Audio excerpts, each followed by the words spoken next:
নমস্কার দর্শক, সংবাদ আবির্ভাবের এই মুহূর্তে সব থেকে বড় খবর যে খবর আমরা আপনাদের সামনে তুলে ধরছি সেটা হচ্ছে কলকাতা হাইকোর্টের ক্লাবের যে নির্বাচন ছিল আপনারা সকলেই জানেন, এবং সেই নির্বাচন নিয়ে আমরা গতকালকেও দেখিয়েছিলাম যে 4টি আসনে এগিয়ে ছিল কলকাতা হাইকোর্টে বিজেপি। এবং আজকে কিন্তু আমরা যেটা জানতে পাচ্ছি এই মুহূর্তে এবং আনন্দের উল্লাসে ফেটে পড়েছে যারা বিজেপি পন্থী আইনজীবীরা আছেন, তারা এই মুহূর্তে কিন্তু আনন্দে উল্লাসিত। তার কারণ হচ্ছে 10টির মধ্যে 7টি সিটে তারা জয়লাভ করেছে।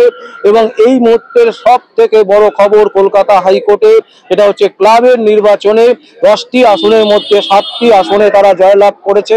এবং আমরা দেখাচ্ছিলাম এই মুহূর্তে যে বিভিন্ন যে যারা আইনজীবীরা আছেন, সে সভাপতি থেকে শুরু করে সম্পাদক থেকে শুরু করে সবাই কিন্তু মেতে উঠেছেন আনন্দে। আমরা সেই সংবাদ আপনাদের সামনে তুলে ধরছি এবং তারা বলছেন সেটা হচ্ছে যে কলকাতা হাইকোর্ট দিয়ে শুরু হলো আগামী 2026-এ বিধানসভা নির্বাচন, এবং নির্বাচন আরো যে সমস্ত নির্বাচন হবে সমস্ত জায়গায় কিন্তু তৃণমূল কংগ্রেস ধরাশায়ী হবে। এবং একেবারে স্পষ্ট তারা বার্তা দিচ্ছেন যে কলকাতা হাইকোর্টের এই নির্বাচনের জয়, এই জয়টা কিন্তু দরকার ছিল কলকাতা হাইকোর্ট থেকে। এবং মাননীয় বিরোধী দল নেতা শুভেন্দু অধিকারী তিনি কিন্তু ইতিমধ্যে এই সফলতা নিয়ে বারবার তিনি চেষ্টা করেছেন, তিনি সহযোগিতার হাত বাড়িয়ে দিয়েছেন কলকাতা হাইকোর্টের এই ক্লাবের যে নির্বাচন সেই নির্বাচনকে সামনে রেখে।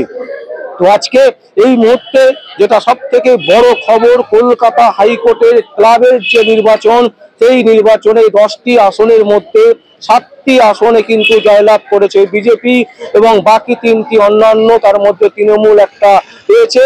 এবং তৃণমূল এই মুহূর্তে কিন্তু তৃতীয় স্থানে। এটা সব থেকে বেশি বলে রাখা দরকার এই কারণেই, কারণ কলকাতা হাইকোর্টের ক্লাবের নির্বাচনে তৃণমূল কিন্তু তৃতীয় স্থানে চলে গেছে। এটা কিন্তু খুব গুরুত্বপূর্ণ বিষয়, কারণ আগামী দিনে এই নির্বাচনটাই কিন্তু সামনে রেখে সারা রাজ্যে 2026-এর যে বিধানসভা নির্বাচন হবে সেই নির্বাচন কিন্তু হতে চলেছে। তাই এই মুহূর্তে যেটা সব থেকে বড় খবর যেটা আমরা জানতে পাচ্ছি, কলকাতা হাইকোর্টের সংলগ্ন এলাকায় এবং বহু আইনজীবী, বিজেপি পন্থী আইনজীবী তারা কিন্তু আনন্দে উচ্ছ্বাসে মেতেছেন। আসুন দর্শক, আমরা দেখাচ্ছি একের পর এক আইনজীবীরা তারা কি বলছেন, তাদের বক্তব্য একদম সরাসরি সংবাদ আবির্ভাবের চ্যানেলে আপনাদের সামনে তুলে ধরছি। দেখুন দর্শক। দিদি, আজকের এই জয় কি বলবেন? খুব আনন্দ লাগছে, আমার স্যার জিতেছে, খুব আনন্দ লাগছে। সেক্রেটারি পোস্টে অরুণ কুমার উপাধ্যায়। আচ্ছা, এখান থেকে কি বার্তা দিচ্ছেন সারা বাংলায়? এটা তো কালকে কি বলবো, খুশিতে এখন কিছু বলতে পারছি না। দাদা, বিরাট জয় পেলেন, কি মনে হচ্ছে আগামী দিনে 2026-এ আমাদের পশ্চিমবঙ্গ যে হাসবে, তার কারণ আমাদের হাইকোর্ট ক্লাব দেখিয়ে দিল যে বিজেপির জয় জয়কার। সেখান থেকেই বোঝা যায় যে বাঙালিরা বাংলায় এসে বাংলায় থেকে তার মর্যাদা সবসময় অক্ষুণ্ণ রাখছে। আরেকটা কথা বলবো আমি, বিশেষ কথা, নারীরা যে সম্মান এবার পাবে, যে মান এবার পাবে, সেই বিজেপি এলে সেটা আমরা বুঝিয়ে দেব। নারীদের সম্মান আমরা কিছুতেই ক্ষুণ্ণ হতে দেব না। আমরা আর্জি করে দেখেছি, নারীদের যেভাবে অপমান, যেভাবে আমাদের এই নারীরা অপমানিত, সেটা আমরা বুঝিয়ে দেব, লাঞ্ছিত, তার আমরা বুঝিয়ে দেব যে 2026-এ আমরা জিতে। এইটুকুনি বলে আমি আমার বক্তব্য শেষ করছি। দাদা, আজকের এই জয় তৃণমূলকে কি বার্তা দেবেন? তৃণমূলকে বার্তা দেওয়ার আমরা কেউ নয়, তৃণমূলকে সাধারণ জনগণ বার্তা দিয়ে দিয়েছে। আমরা কেউ না, এটা শুধু আপনাকে আগেই বললাম যে এটা শুধু সিনেমার প্রথমটা দেখলেন, যেরকম বইয়ের যখন প্রচ্ছদ মুদ্রণ হয় তখন যে প্রথম দুটো পাতা সেটা খালি দেখলেন, বাকিটা 2026-এ বিধানসভার আগেই দেখে নেবেন, হয়তো বিধানসভা অব্দিও গড়াবে না। সেটা আপনারাই দেখতে পাবেন, সাধারণ জনগণও দেখতে পাবেন এবং বুঝতে পারবেন। আর আমার পূর্ববর্তী বক্তা যেটা বললেন সেটা হচ্ছে যে সম্মানটা হারিয়ে গেছে বাঙালি নারীদের, বাঙালি না, এখানকার নারীদের, সমস্ত নারীদের এই হারানো সম্মানটা আবার দ্রুত সম্মানটা ফিরে আসবে। আপনারা কটা আসন পেলেন টোটাল? টোটাল 10টা ছিল, 10-এতে 7। দশেতে 7 নিয়ে নিয়েছে, তৃণমূল কি একটাও পায়নি? হ্যাঁ, বাকি পেয়েছে, একটা বোধহয় একটা কি দুটো পেয়েছে। তৃণমূল তৃতীয় স্থানে এসেছে। তৃণমূল তৃতীয় স্থানে, আর আপনারা হচ্ছেন 7টা পেয়েছে। 7টা, টোটাল 10টা আসন ছিল। একদম, প্রেসিডেন্ট থেকে শুরু করে সমস্ত যে ভাইটাল পোস্টগুলো সবই আমরা পেয়েছি। কারণ এটা না পেলে মুশকিলটা কি হয়, আপনাকে আপনার যে বিরোধী দল তারা কাজ করতে দেবে না, সেই জায়গাটা কে পুরোপুরি মানে ঠিক করার জন্য 7টা আসনের দরকার ছিল, 7টাই পেয়েছে। বলছি তৃণমূল ভাগ হয়ে যাওয়াতে কি এটা সুবিধা হলো?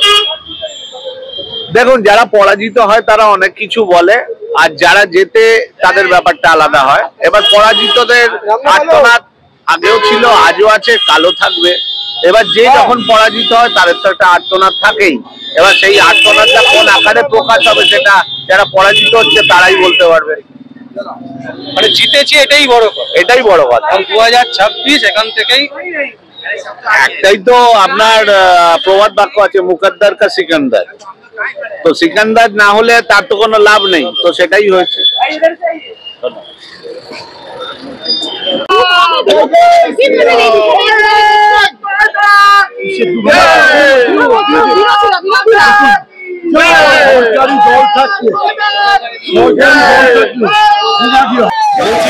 কলকাতা হাইকোর্ট দিয়ে কি শুরু হলো?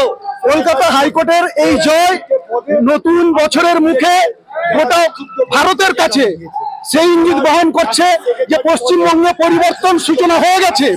নতুন বছরের আগে এই যে পরিবর্তনের সূচনা, এটা চলতেই থাকবে এবং 2026-এ গোটা ভারত দেখবে পশ্চিমবঙ্গের এই অভাবনীয় পরিবর্তন। বলছি যারা বলছিল যে কিছু হবে না, কোনো কিছু শুধু ফাঁকা হাওয়া, জানে না মিথ্যা কথা করতে জানে, শুধু মিথ্যে কথা বলবে, মিথ্যেকে সত্যি প্রমাণ করার জন্য তারা চেষ্টা করবে, কিন্তু মিথ্যা দিয়ে কিছু করা যায় না। মানুষের মন পরিবর্তন, মানুষ চাইছে, এতে বলা যায় মানুষ বিজেপিকে চাইছে। এখন দেখুন আইনজীবীরা বুদ্ধিজীবী মানুষ, তারা বিজেপিকে নিয়ে এসছেন, তাহলে বুঝতে হবে সাধারণ মানুষ কি করবে। সমাজের সবচেয়ে এগিয়ে থাকারা শ্রেণী হচ্ছেন এই বুদ্ধিজীবী আইনজীবীরা যখন সামগ্রিকভাবে সিদ্ধান্ত নিয়ে বিজেপিকে জয়যুক্ত করছেন, এই জয় সাধারণ মানুষের জয়, এই জয় আইনজীবীদের জয়, এই জয় সমাজের সমস্ত স্তরের যে আইনজীবী তাদের প্রতিনিধিত্বের জয়। আমরা সমস্ত আইনজীবীকে আমাদের এই জয়ের অভিনন্দন জানাচ্ছি। আমরা এই অভিনন্দন জানাচ্ছি সাধারণ মানুষকে, যারা আগামী দিনে গোটা পশ্চিমবঙ্গে বিজেপির জয় যাত্রা সূচিত করবেন। তাই বিজেপির জয় নতুন বছরে হাইকোর্টের এই মুখ থেকে সূচিত হলো। নতুন বছর বাংলার মানুষের বছর। বাংলার মানুষ নতুন করে বিজেপিকে আশীর্বাদ করা শুরু করে দিয়েছে। তার সূচনা এই 2025 থেকে শুরু। 2026 পশ্চিমবঙ্গের যেখানেই নির্বাচন হবে বিজেপি জিততে থাকবে। বিজেপির এই জয়ের চাকা চলতেই থাকবে। বিজেপির এই জয় সর্বত্র বিরাজ করবে। বিজেপির জয় জাতীয়তার জয়, রাষ্ট্রপতির জয়। সমস্ত রাষ্ট্রবাদী, জাতীয়তাবাদী সমস্ত সুনাগরিককে আমরা অভিনন্দন জানাচ্ছি। হাইকোর্টের সমস্ত আইনজীবীকে যারা বিজেপির এই জয়যাত্রাকে সূচিত করেছেন।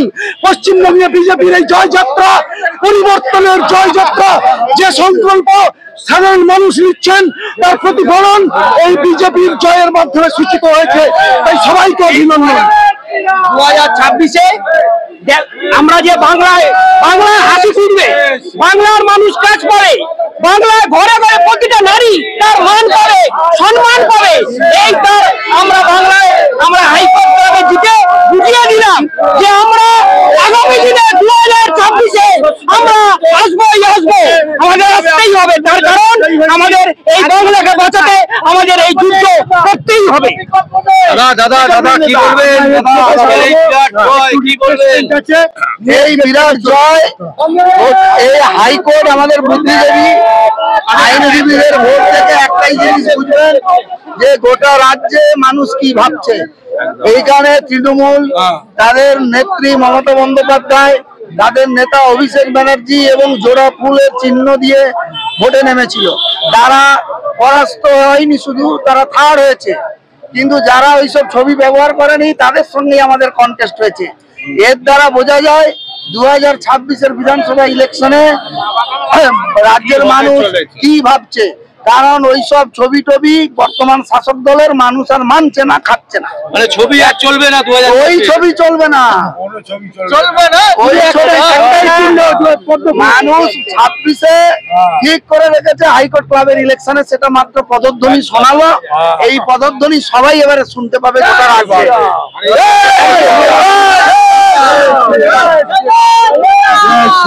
বলো এতদিনে এটা হচ্ছে খালি ট্রেলার, এখনো পুরো সিনেমাটা বাকি আছে 2026-এ। হাইকোর্ট ক্লাবে এইটা একটা উদাহরণ হলো, সাধারণ শিক্ষিত মানুষ একটি জনগণতান্ত্রিক গৈরিক বিপ্লব শুরু করলেন।